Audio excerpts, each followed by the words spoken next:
Bonjour Benjamin, merci de nous accorder un peu de ton temps. On va discuter aujourd'hui d'onco-urothélial, surtout à la lumière de l'actualité de l'ESMO, qui était à Berlin. Je voulais déjà te poser la première question, notamment en TVNIM. Quelles sont les études qui ont retenu ton attention? Bah écoute, merci beaucoup Denis, je suis très content que tu m'aies proposé de venir. L'ESMO 2026 à Berlin, ça a été un énorme ESMO, un énorme congrès pour tous les aficionados du cancer de vessie, parce qu'on a eu énormément de choses à parler à l'intérieur, notamment cancer de vessie non infiltrant le muscle et cancer de vessie infiltrant le muscle. Donc sur les TVNIM, il y a deux essais qui ont été présentés.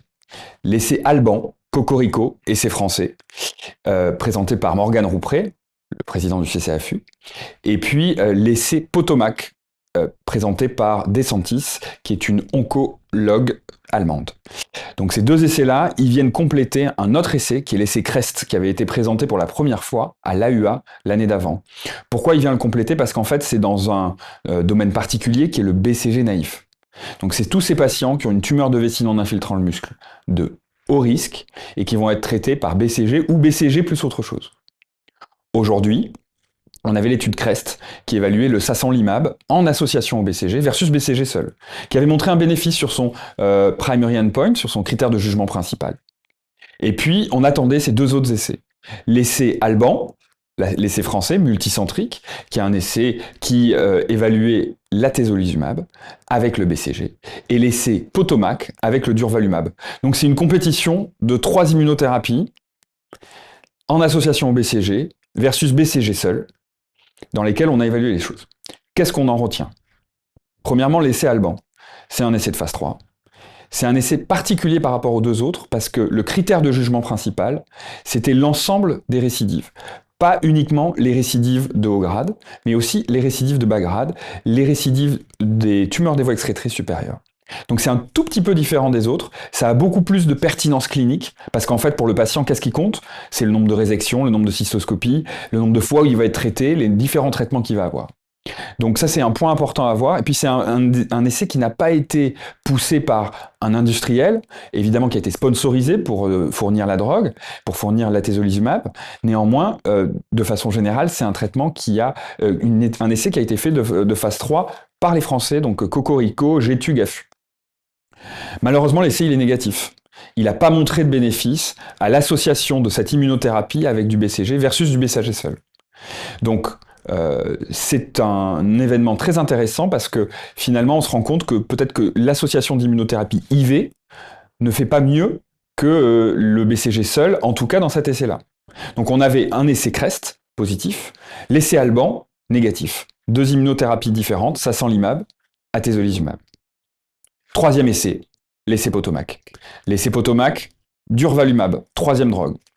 Durvalumab plus BCG versus BCG seul, critère de jugement principal, les événements de haut risque uniquement. Au risque uniquement. Et là, qu'est-ce qu'on voit? On voit une amélioration, une diminution du risque de 32% de récidive.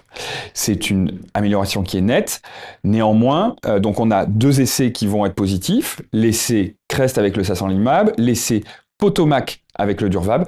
Tous ces articles, tu peux les retrouver, ils sont déjà publiés, à la fois Alban, à la fois Potomac et CREST. Qu'est-ce qu'on doit en retenir? On doit en retenir qu'une fois qu'on a regardé ça, il y a un bénéfice, mais en fait, quand on fait le delta pour l'amélioration relative du risque de récidive, c'est 5% avec le durvalumab et 7% avec le sasanlimab. Donc c'est quand même pas énorme, le bénéfice. La seule chose qu'on voit aussi, c'est que le BCG fait hyper bien. En fait, le BCG fait beaucoup mieux que ce qu'on pensait. De façon générale, il y a 80% des patients qui ne récidivent pas. Ça, c'est des données qu'on n'avait pas quand les essais ont été designés auparavant. Donc en fait, moi, le take-home de tout ça, c'est de dire, le BCG fait très bien, l'association du BCG avec une immunothérapie peut avoir un bénéfice. Néanmoins, le bénéfice, il est faible. Et surtout, il y a quand même un profil de toxicité qui est celui qu'on connaît de ces immunothérapies que, jusqu'à présent, on donnait chez des patients qui étaient soit métastatiques, soit qui avaient des tumeurs de vessie infiltrant le muscle, dont l'espérance de vie est de 50% à 5 ans. Donc, on se retrouve quand même à administrer des traitements qui ont des effets indésirables qui sont ceux qui sont, notamment des risques de complications liées à l'immunothérapie sur le long terme, les hypothyroïdies, les problématiques cardiaques, etc., à des patients qui ont une tumeur non infiltrant le muscle, superficielle, j'aime pas trop le mot de superficielle, mais quand même il faut le prendre. Donc la conclusion qu'on en a fait, et notamment dans l'update avec le CCAFU, c'est de dire que ces traitements-là montrent un bénéfice, c'est une option thérapeutique chez les BCG naïfs, notamment donc le durvalumab et le sasanlimab, mais qu'il faut vraiment prendre le temps d'en discuter avec les patients, qu'il faut les informer des risques. Parce que le bénéfice, il est vraiment pas énorme, hein. C'est pas un grand bénéfice. C'est sûr que les essais sont positifs, mais le bénéfice clinique, la pertinence, elle reste limitée, notamment à la vue de la balance avec les effets indésirables et le risque de toxicité de ces traitements-là. Et ensuite, la deuxième chose, c'est que dans le parcours patient, ça devient quelque chose de plus compliqué parce qu'il faut qu'ils aient le BCG d'un côté, il faut qu'ils aient l'administration des immunothérapies. Souvent, c'est pas fait dans un service d'urologie, mais dans un service d'oncologie. Donc voilà, de façon générale, 2 essais positifs, un essai négatif dans le BCG naïf, une nouvelle option thérapeutique. Donc ça, c'est génial pour nos patients, mais quand même à balancer avec les risques d'effets secondaires. D'accord. Et donc ça, c'était pour le TVIM. Et pour le TVIM, est-ce que tu as identifié aussi des résultats qui étaient intéressants? Alors, pour les TVIM, pareil, énorme buzz pendant le congrès de l'ESMO, notamment avec la présentation de la Keynote 905. La Keynote 905, qu'est-ce que c'est? C'est l'utilisation de l'enfortumab vedotin associé au pembrolizumab. Cette drogue, cette combinaison qu'on connaît maintenant puisque c'est celle qu'on doit proposer en première ligne métastatique. Et donc là, on remonte les lignes et on le propose en néoadjuvant et adjuvant, avec le pembrolizumab en adjuvant en maintenance, chez des patients qui ont une tumeur de vessie infiltrant le muscle et qui vont avoir une cystectomie.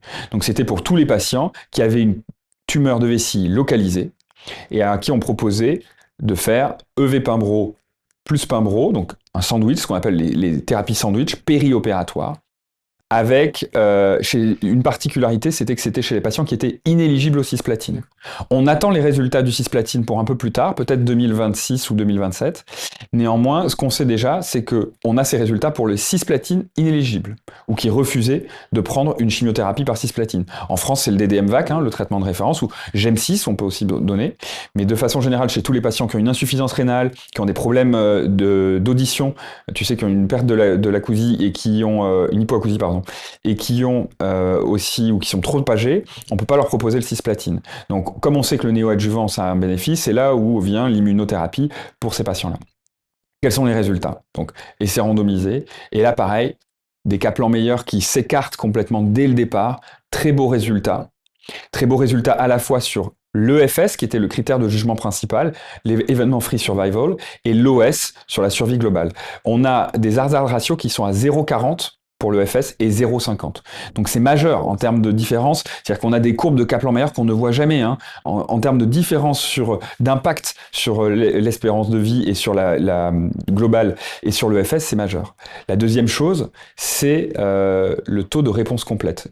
Tu sais, le taux de réponse complète, c'est un des critères forts qu'on évalue quand on donne une chimio ou un traitement néoadjuvant et on regarde si vraiment ça a bien fait fondre la tumeur. Le taux de réponse complète, il est de 57%. 57%, ça n'est jamais vu. C'est la première fois qu'on dépasse le seuil fatidique des 50%. Ça veut dire que quand tu vois un patient, tu as une chance sur 2 qu'il soit YPT0, ce qui est majeur. Donc qu'est-ce que ça va changer? Très probablement que ça va arriver dans son indication de cis inéligible, chez les patients qui ont une tumeur de vessie non métastatique, évidemment, localisée. La chose qu'il faut retenir, c'est quand même que on risque d'avoir beaucoup de malades qui vont nous demander ça, parce que dans les critères d'inclusion, il y avait 6 inéligibles ou refusant la chimiothérapie. Et évidemment, quand on est un patient et qu'on voit qu'on a un traitement qui est bien meilleur que tout ce qui existe, on a envie de l'avoir, donc on va avoir probablement beaucoup de patients qui vont nous demander d'avoir de l'EV-Pembro en périopératoire, et il faudra quand même faire attention parce que tous les patients ne peuvent pas en bénéficier. Donc on attend encore l'autorisation de mise sur le marché et la possibilité de le prescrire de façon générale dans ce domaine-là. Ça, c'était l'essai principal. 2 choses, et après je te laisse tranquille, je te promets, mais 2 choses quand même à retenir. Un essai présenté par Tom Pauls, publié dans le New England Journal of Medicine, sur l'utilisation de l'ADN circulant, le ctDNA, chez les patients qui reçoivent de l'atezolizumab en adjuvant. Pareil, c'est le contexte du tumeur de vessie infiltrant le muscle. Qu'est-ce qu'on voit? Eh ben, on voit que cet essai, c'est le premier essai de phase 3 qui montre que l'ADN circulant est un véritable biomarqueur prédictif de la disease-free survival, de la survie sans maladie chez ces patients-là. Donc, c'est-à-dire que les patients qui reçoivent un traitement et qui ont de l'ADN circulant très présent, ils vont bénéficier ou non d'un traitement adjuvant.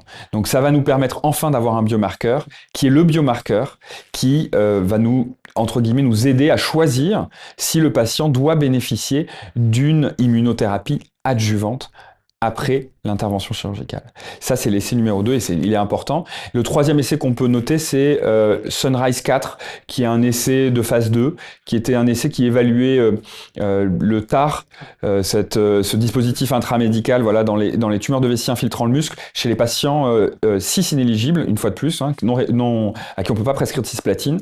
Pour faire très bref, les études, elles ont déjà été présentées plusieurs fois. Là, ce qui était intéressant, c'était qu'il y avait toute l'analyse des biomarqueurs. Et sur les biomarqueurs, de la même manière, le ctDNA était prédictif, donc ça c'est très intéressant, c'est diagnostic et prédictif, et il y a aussi le utDNA, l'ADN urinaire.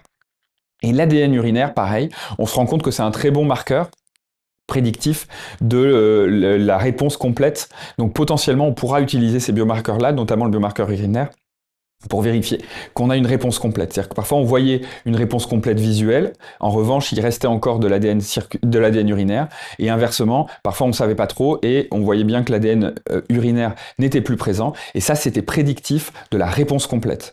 Donc en gros, tu pourrais imaginer plus tard que quand tu vas traiter un patient, tu regardes l'ADN urinaire et l'ADN circulant avant de proposer la cystectomie, et en fonction des résultats de l'ADN circulant ou de l'ADN urinaire, eh ben, je propose cystectomie, je propose un traitement conservateur, radio, chimiothérapie ou autre chose. Et puis, en fait, voilà, le but, c'est d'essayer de personnaliser le traitement avec ces nouveaux biomarqueurs. Voilà. Et donc, si demain, en rentrant dans ton service, est-ce qu'il y a des choses que tu te verrais appliquer tout de suite, les résultats qui te semblent les plus saillants dans tout ça? Qu'est-ce qui, pour toi, change la pratique dès lundi? Ce qui change la pratique dès lundi, je pense que c'est l'arrivée de Levépinbro en périopératoire, qui, avec cette réponse complète évaluée à 57% et des hazard ratios à 0,40 et 0,50 pour l'EFS et l'OS, c'est clairement ce qui change la pratique et qui va la changer pour nous en France, je l'espère rapidement, qu'on pourra le proposer à nos patients. Et la deuxième chose, c'est effectivement en consultation, chez des patients ultra, à mon avis, sélectionnés, c'est-à-dire notamment à haut risque, voire à très haut risque, ceux chez qui tu pourrais proposer dans les tumeurs de vessie non infiltrant le muscle une cystectomie d'emblée, les patients avec du CIS, du PT1 de haut grade, un peu compliqué, chez ces patients-là, potentiellement, l'adjonction d'une immunothérapie associée au BCG pourrait avoir un bénéfice. Demain, pour l'instant, elles ne sont pas encore remboursées, donc je ne peux pas les prescrire, mais je sais déjà que c'est ce qui va arriver dans les prochains mois à venir. Et donc voilà, c'est ce qui va probablement changer nos pratiques. Eh ben, Benjamin Prader, merci d'avoir accordé un peu de temps et d'avoir pu nous faire un peu cet update sur l'onco-urothélial et sur ces résultats très riches. Merci. Merci beaucoup, Denis, et merci à la FUF. Merci.